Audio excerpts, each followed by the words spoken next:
If the monthly fee I charge you is significantly less than what you're saving on the energy, you're in free territory very quickly. So the ROI numbers are usually stupidly large.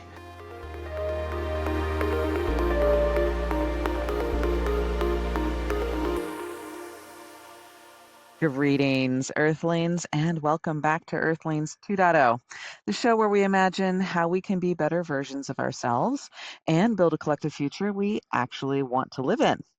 Today, we're diving into the world of building automation and energy efficiency with a company that is waking up buildings to run autonomously. They're starting first with heating and cooling systems and energy consumption.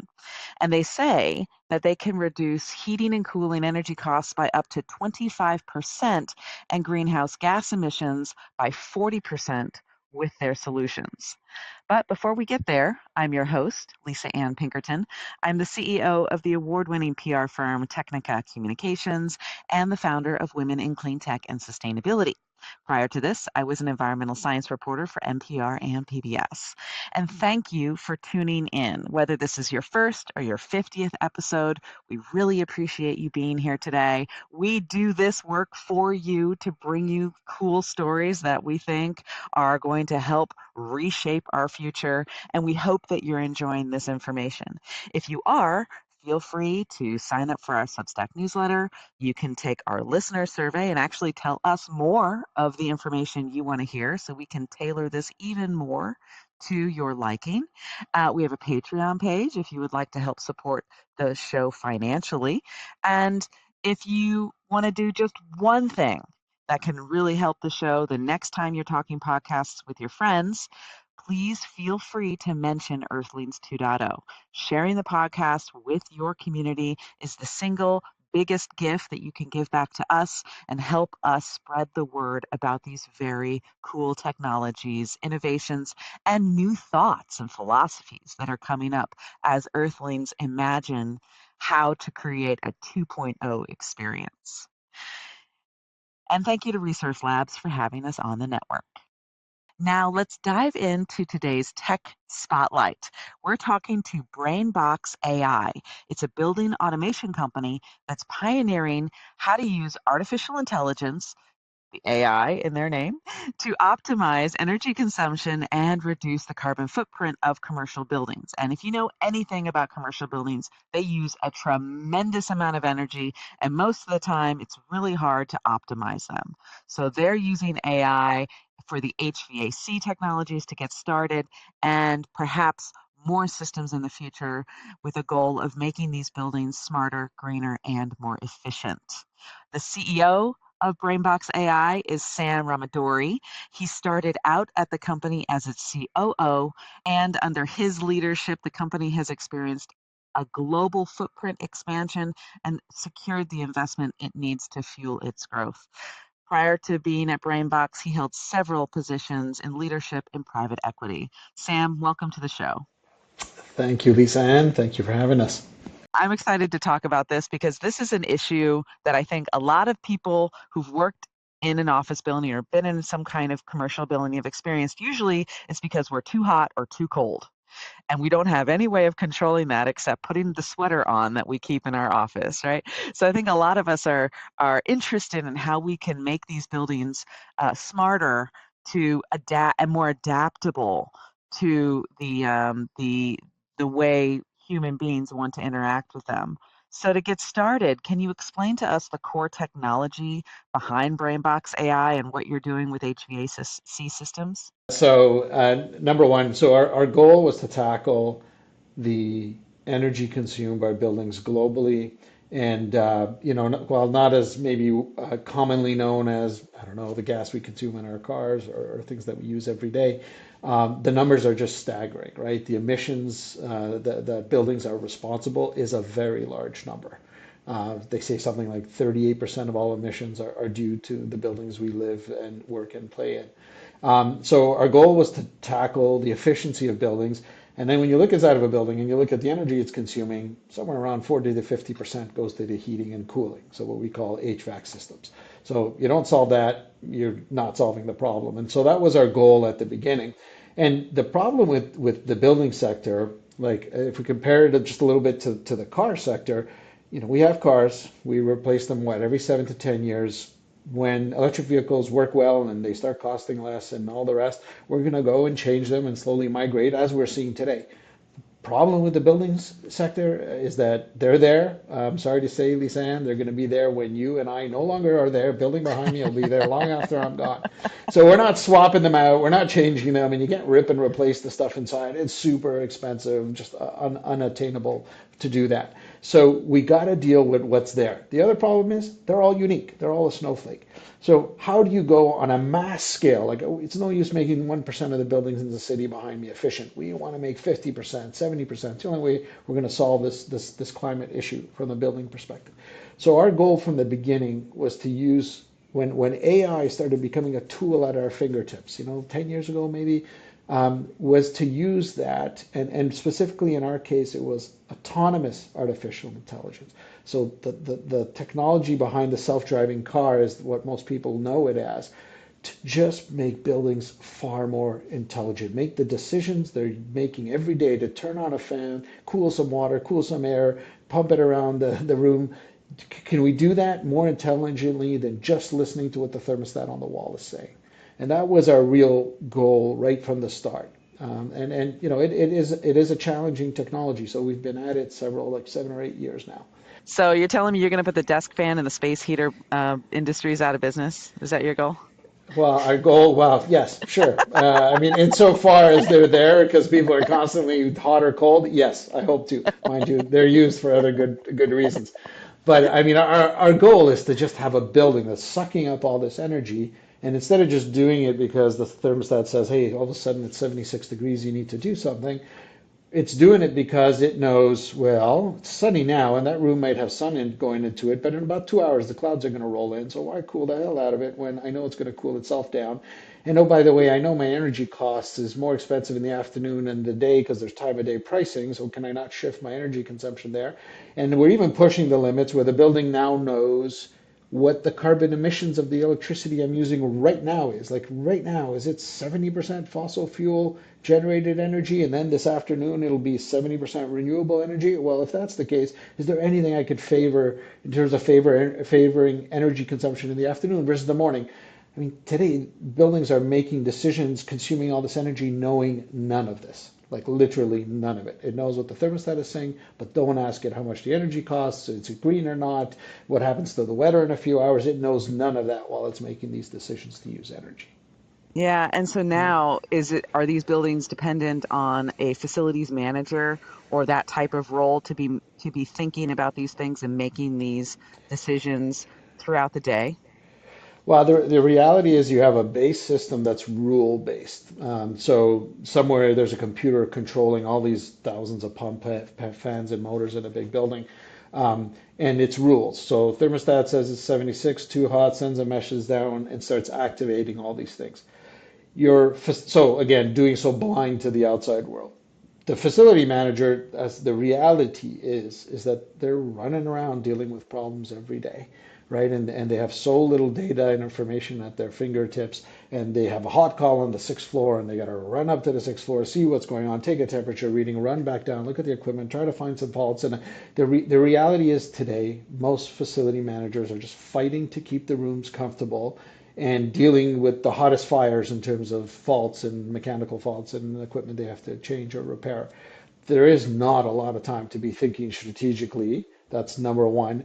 And two, AI gives us advantages as humans that we just can't replicate. Like the reality is, we'll never win a game of chess against an AI opponent ever again. Because by the time we've assessed 4 moves and 6 counter moves, the thing has done 50,000 moves and 150,000 counter moves. So there's just advantages that come out of AI that allow us to do much to have much smarter decision making that we just can't replicate, which is fine. That's good. That's Yeah. progress, right?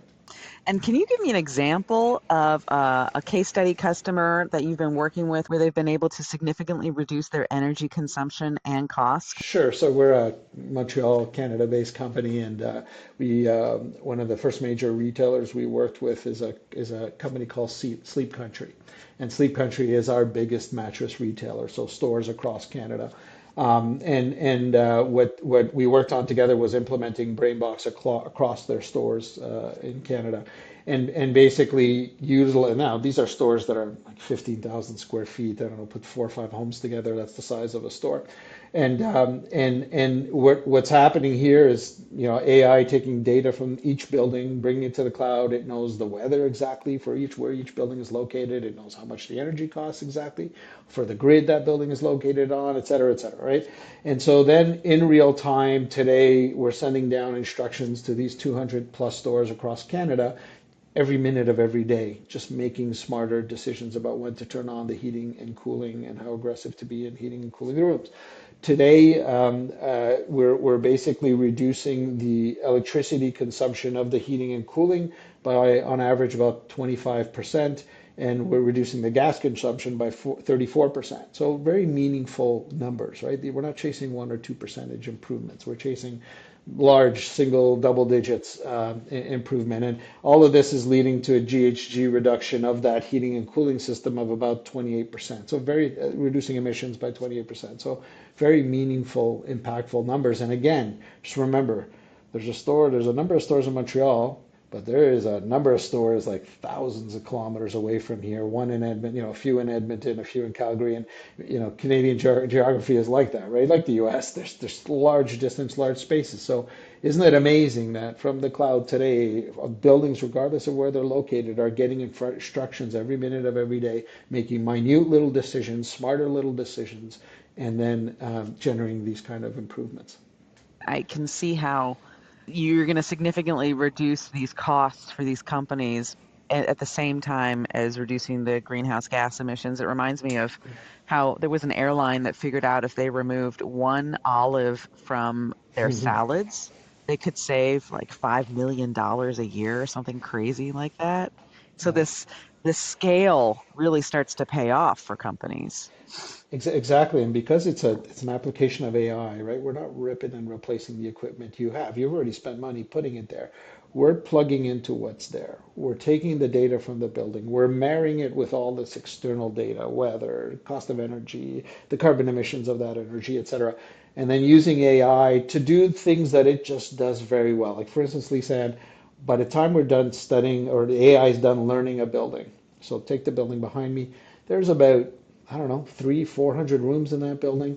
By the time it's done studying that building, the AI is able to forecast what's going to happen in each one of those rooms from a thermal behavior for the next 6 hours with like 96, 97% certainty. So you imagine you're taking a system, the thermostat doesn't even know what's going to happen in 5 minutes, and now it knows the future.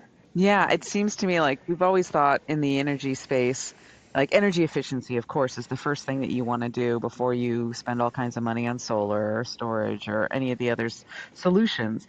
But frankly, energy efficiency is so invisible that it Hmm. doesn't feel sexy to people, right? Yeah. And it's always been like the redheaded stepchild. And I feel like what you're doing at BrainBox AI is you're making energy efficiency sexy and Where and attractive for I people to think want to implement. Yeah, exactly. Well, no, number one, a couple of things. Well, thank you for thinking it makes it cool and attractive. I'll take A the little compliment all day editorial long. for me. Yeah, exactly. Thank you. But number two, we make it easy in a sense, right? I'm not asking you to change out millions of dollars worth of equipment. I'm not asking you to hire a team of 10 people. I'm not asking you like it's autonomous. It happens in the background, and it's ongoing and it doesn't sleep and it just does it every minute of every day. That's number one. Two, as you alluded to before, there's more energy savings than it costs to do it. So how many climate impactful solutions are out there are kind of like free, if not profitable? Usually you got to swap your fleet of trucks for, electric vehicle trucks, right? That's millions of dollars. Every time it feels like a big sacrifice to make that leap to the friendly climate solution or climate friendly solution. Well, in our case, you're doing it and you're making money. So that if the more solutions we can put out there that are like that, the faster we can push adoption and really scale on a global basis that we need to make a difference.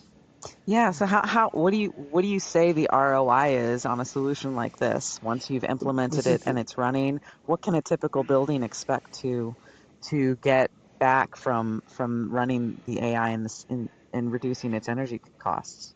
Well, that's the thing. The ROI numbers are so large because up front, I'm not asking for a large investment. So ROI is return on investment. Well, the lower the investment is, the dramatically larger the number gets. So if the cost to implement is so low going in, then we are a SaaS, software as a service, kind of monthly fee delivery service structure. And if the monthly fee I charge you is significantly less than what you're saving on the energy, you're in free territory very quickly. So the ROI numbers are usually stupidly large, right? And it depends. Sometimes the customer has to install a bit of equipment here or there, sometimes. So then that creates a return, an upfront cost, and you have to figure out what the returns are. But most of the time, we're plugging in with no upfront investment. So the ROIs are powerful and explosive right out of the gate. I'm just sort of, my brain is just sort of speculating here. Once a company has installed the system and they're seeing the returns and they're recognizing how much energy they're saving, is the system able to then tell them, hey, if you we notice that you're losing a lot of energy on this side of the building, or have you considered, improving the R factor in some way, or windows, or those types of things to get even better returns? Well, certainly, so what we're gathering is a lot of data on like I said, the building behind me probably has like a couple of thousand pieces of equipment in it. We're gathering data on each of those every day, every minute of every day, marrying it with the weather outside and everything. So we have a lot of data on which they can make, like, investment dollars are limited. So every year there's a maintenance budget. You can take $1,000 make of a maintenance budget, make 10 moves, and save, I don't know, 4 tons of emissions. You could also take that $1,000, make five of the biggest, smarter moves with all the data telling you go here because you'll have the biggest impact, and you'll save, 50 tons of emissions. I mean, and these things happen every day. Decisions are being made every day, and often with very limited data. With the data we have upon which the autonomous AI is working, and frankly, customers, like, we were all excited about the energy savings, and then customers are turning around to us and say, "Oh, wait, time out here. You have all that data, and you know exactly, that equipment's wasting a lot more. Or that one's barely running. Why do we even have it? That one stopped running about 3 months ago. No one picked up on it. That one, and they're suddenly calling us to say, "Hey, can we have access to this? And what can we do to be more efficient?" And so it's pretty exciting to be in that position where, because the reality is our field, our industry is one that severely underuses data. And it seems to me too, it's like the cities. So it seems like cities and utilities will also be really interested in encouraging building owners to implement solutions like this, because, I mean, look at New York City. Every Yeah, summer it's telling people to, hey, could you voluntarily, use less yeah, energy for your AC unit, because we know it's going to be very hot and it's going to strain the grid. Does yeah. your system automatically interact with some of those day ahead and demand response events? So right now, obviously, they would just love to have it because the energy reduction is lowered. That's number one. The autonomous AI does this thing. We are now working on what we call building of the future, what they call the grid interactive building, but using AI to supercharge that. So whereas these kind of, you referred to a demand signal, which therefore, if you sign up for a program, you can, they give you a demand signal, lower your demand, and then you do a few mechanical, manual things. It's entirely different. Like, we used the term before, we wake up the building. Well, if we're controlling 100 buildings in New York, those 100 buildings in New York are coordinating their behavior, something far more sophisticated and I think impactful than each one doing their little thing. So if 1,000 buildings are aware that there's a demand signal, and 1,000 buildings can say, okay, I'll lower my consumption more the next 20 minutes, you pack of buildings handle the 20 minutes after that. I mean, I'm giving you the very high level basic reaction, but we're getting into the world where suddenly this doesn't, it's an army of good here, right? That'll Yeah. coordinate their response together. It's just a virtual impossibility without that autonomous AI that can make these thousands of decisions per second in order to make this a reality. So that's what we're moving towards.